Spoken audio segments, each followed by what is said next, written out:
Bien, vamos a comenzar hoy con la teoría de conversión de estados contables en moneda extranjera. ¿Qué es esto, conversión de estados contables en moneda extranjera? Bueno, se lo llama así, ¿sí? A la expresión de todas las partidas en aquella divisa con la cual se desea llevar a cabo el análisis.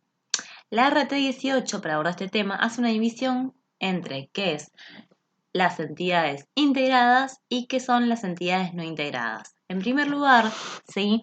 Las entidades integradas son aquellas que llevan a cabo su operación como si fuera una extensión de las operaciones de la inversora. Por ejemplo, la operación puede estar destinada a importar bienes de la inversora, venderlos y remitir fondos a esta.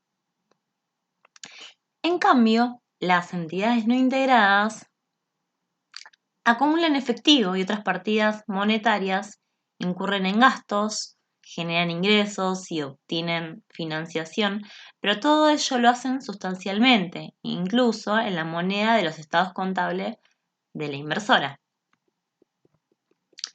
Bien, y vamos a ver el tratamiento, ¿sí? De cómo se convierten los estados contables dependiendo si estamos ante una entidad integrada o no integrada. Vamos a empezar con el tema de las entidades integradas. ¿Cuándo hay que convertir? Se debe convertir los estados contables emitidos en moneda extranjera por entidades extranjeras vinculadas con inversoras argentinas, cuando la inversora ejerza control o influencia significativa sobre esa empresa extranjera vinculada.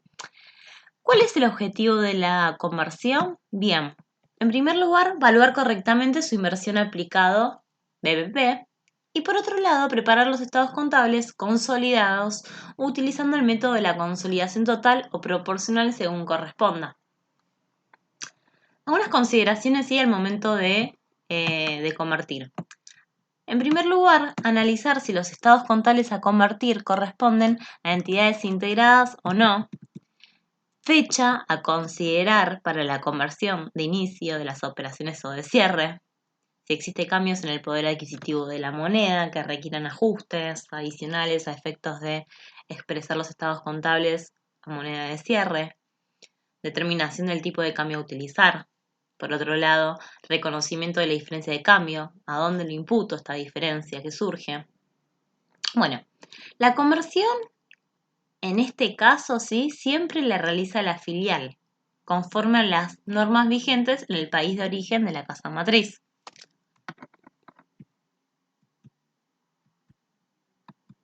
Bien. El tipo de cambio sí a emplear, en este caso será para cada fecha, el efectivamente aplicable para la remesa de dividendos por parte del emisor de los estados a convertir. Algunos problemas que pueden llegar a surgir. Sí, como ya sabemos, el objetivo de los estados contables es brindar información que se aproxime razonablemente a la realidad económica de los entes en sí. Cualquier tipo de distorsión relacionada con los elementos que debe contener la información contable, ya lo habíamos visto, ¿sí? En una de las primeras clases, cuáles eran los requisitos de la información contable, ¿sí? Puede llegar a provocar una pérdida en su confiabilidad. Además, también existe otro fenómeno que puede llegar a distorsionar la información contenida en los estados contables, ¿sí? El cambio en el poder adquisitivo de la moneda. Como ya vimos, por ejemplo, el tema de la inflación. Bien, ¿cuál va a ser el método a aplicar de conversión? Va a ser convertir y luego ajustar. Ahora lo vamos a ver bien, lo vamos a aplicar en los ejercicios. Pero lo que se tienen que llevar ahora, ¿sí? Es que el método a aplicar en estos casos, en las empresas, entidades integradas, va a ser que vamos a siempre a convertir, ajustar. Las mediciones contenidas en los estados contables en moneda extranjera, ¿sí? Se convierten, en primer lugar, en moneda argentina, empleando el tipo de cambio que corresponde a la fecha cuyo poder adquisitivo está expresado en la medición. Luego, que vimos que primero se convierten, que ya dijimos, y luego se ajustan, luego se reexpresan por los coeficientes de inflación, los importes, determinados en el paso anterior, para así obtener mediciones en moneda de cierre, homogénea. Perfecto. Para llevar a cabo el punto 1 de conversión, las mediciones que en los estados contables a convertir estén expresadas en moneda extranjera de cierre, por ejemplo, los valores corrientes, costo de cancelación o valor recuperable, se convertirán empleando el tipo de cambio de fecha de los estados contables.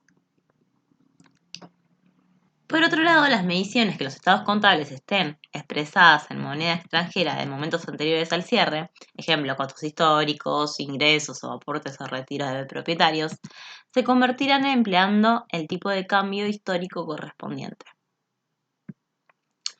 También a tener en cuenta acá, si se computaron desvalorizaciones sobre la base de comparaciones entre importes históricos y valores recuperables, deberá convertirse cada uno según corresponda, ¿sí? Histórico, tipo de cambio histórico, valor corriente, tipo de cambio de cierre, bueno.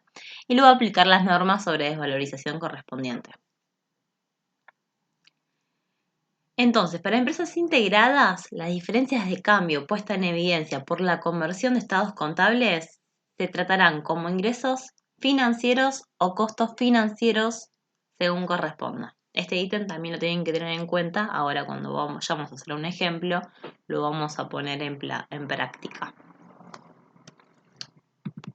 Bueno, acá algunos ejemplos de aplicación práctica, ¿sí? Si no hay inflación en ningún país, temporal sin ajustes, ¿sí? Convertir. Solo vamos a convertir, no vamos a tener que ajustar nada. Si hay inflación solo en el país de la controlada, por ejemplo, supongamos que estamos hablando de España y Argentina, ¿sí? Vamos a tener que convertir de euros a pesos. Si hay inflación solo en el país de la controlante, es decir, Argentina, método temporal con ajuste, vamos a tener que convertir y ajustar, donde se convierte de euros a pesos y luego se ajusta por el coeficiente argentino. Si hay inflación en ambos países, ¿sí? Método temporal con ajuste, convertir, ajustar, donde se convierte de euros a pesos argentinos y luego se ajusta por coeficiente argentino. Esto por un lado, ¿sí? Ahora vamos a ver qué sucede, cuál es el tratamiento a llevar a cabo con las entidades no integradas. Las entidades no integradas pueden optar por elegir uno de los siguientes métodos: convertir, ajustar, como ya dijimos, que era el único método que acepta en aquellos casos que son entidades integradas, y luego también nos otorga otro procedimiento más que podría llegar a ser ajustar o convertir, o sea, ajustar a moneda homogénea de la empresa emisora y luego convertir según el tipo de cambio que corresponda. Es decir, en síntesis, en las entidades integradas podemos solamente usar el método de convertir-ajustar. En cambio, en las entidades no integradas tenemos dos, que podemos hacer la opción convertir-ajustar o ajustar-convertir, como prefiramos nosotros. Ahora bien, para aplicar el segundo método, ajustar-convertir, se evaluará la existencia o no de un contexto de inflación o deflación en el país donde se emite la moneda extranjera con el fin de aplicar el ajuste de la moneda. Los activos y pasivos se convertirán a moneda argentina empleando el tipo de cambio según las monedas que corresponda a la fecha de cierre de los estados contables a convertir. Los resultados se convertirán en moneda homogénea, tipo de cambio de cierre; en moneda heterogénea, tipo de cambio de la transacción. Para empresas no integradas, las diferencias de cambio puestas en evidencia por la conversión de estados contables deben imputarse a un rubro específico del patrimonio neto, en el cual se mantendrán hasta que se produzca la venta de la inversión neta o el reembolso total o parcial de capital. ¿Estamos? Entonces, para empresas no integradas, la diferencia de cambio va a terminar contabilizándose en un rubro del patrimonio neto. Acuérdense que es una diferencia con respecto a las empresas integradas. ¿Por qué? Para las empresas integradas, habíamos dicho anteriormente que la diferencia de cambio, ¿sí?, se tratará como un ingreso financiero o costos financieros, según corresponda, o sea que va a ir en el estado, se va a exponer en el estado de resultados. En cambio, con la diferencia de cambio para empresas no integradas va a ir en un rubro en el patrimonio neto. Bien. Entonces acá vamos a ver algunos ejemplos de aplicación práctica. Si no hay inflación en ningún país, método temporal sin ajuste, convertir a pesos. Si hay inflación en el país de la controlante, supongamos Argentina, vamos a utilizar el método temporal con ajuste, convertir, ajustar, donde se convierte de euros a pesos y luego se ajusta por el coeficiente argentino. Si hay inflación en el país de la controlada, España, método temporal, convertir, o el alternativo, ajustar, convertir, donde ajusto por inflación en euros y luego se convierte a pesos. Y por último, si hay inflación en ambos países, tanto en Argentina y en España, convertir, ajustar, o el alternativo, ajustar, convertir. Bueno, en el siguiente video vamos a exponer, ¿sí?, cómo se aplica esto en un ejercicio práctico. Espero que hayan entendido